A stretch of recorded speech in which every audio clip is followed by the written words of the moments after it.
wife and then flies them all the way back to Libya to Gaddafi. And we know this because the former Foreign Secretary and Intelligence Chief, Moussa Koussa, who fled from Libya to Qatar as Gaddafi was toppling, left a lot of paperwork in his office. And one of the letters was from this Sir Mark Allen, ex-MI6, currently BP, who was crowing about the success of this British intelligence-led operation to get Belhaj and saying, you know, here he is, have him as a gift. We hope that you'll be pleased with us. I mean, how disgusting is that? Blair's dirty laundry increasingly became the subject of mockery in the media. Yeah, he was basically a gift, Gaddafi. Blair and Strawn needed a present for their favourite dictator.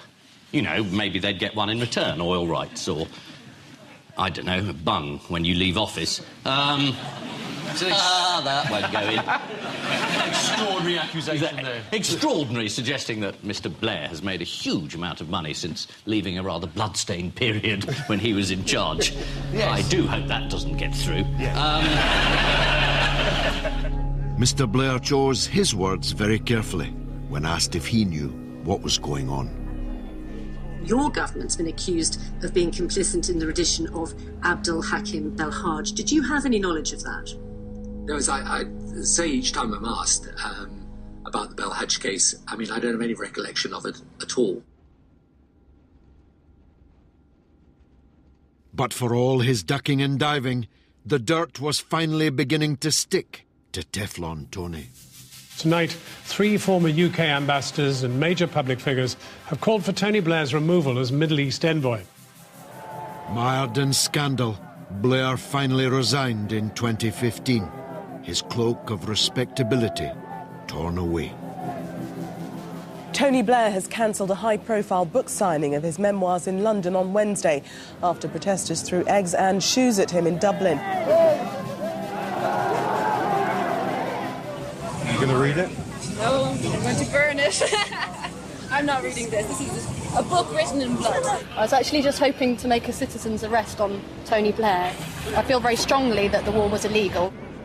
I would have to arrest Tony if I saw him today, and that doesn't make for good inter-family relations. Welcome. This is quite nice and quiet in here, I would have thought. Aren't you worried that we're going to leap forward and perform some sort of citizen's arrest on you?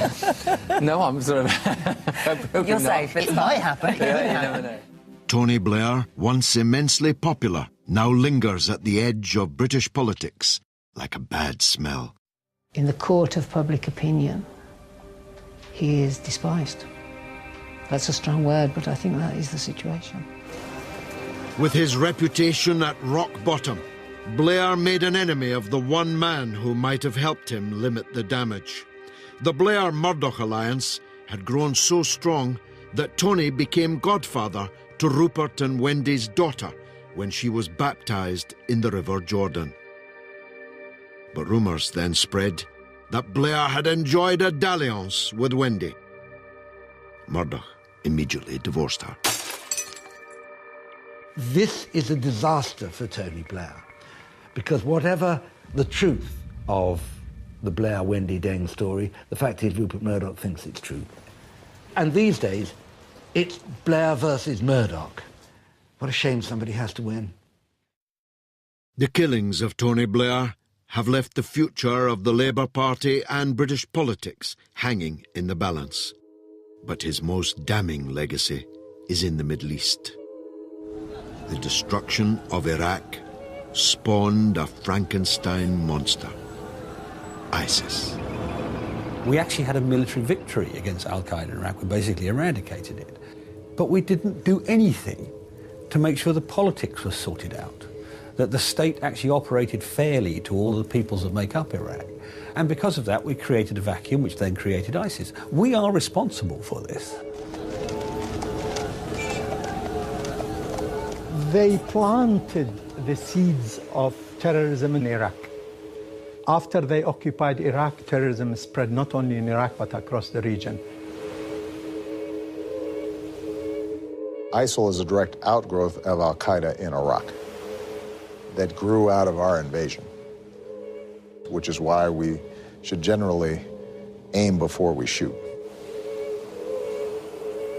Blair can try and make us believe that without his intervention in Iraq, it would be in a worse state than it is now, which is frankly incredibly difficult to believe. But what to quote John Lennon, is, how do you sleep at night? You know, it's that. It's as a person.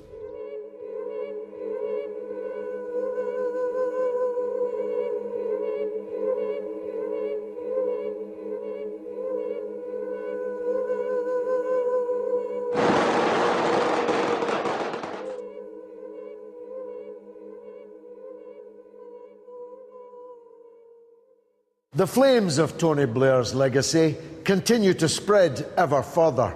European capitals are on lockdown for fear of more Paris-style attacks. In Afghanistan, the Taliban are fighting ISIS for power amidst a new sea of poppies. And Britain is at war again. But in truth, Tony Blair is a mere symptom of the West's wider malaise. An economic system run by and for the super-rich, the corruption of political parties, wars fought for profit and resources, and all fueled by a common evil, greed. In the end, Tony Blair succumbed to that evil, becoming a pariah in his own land.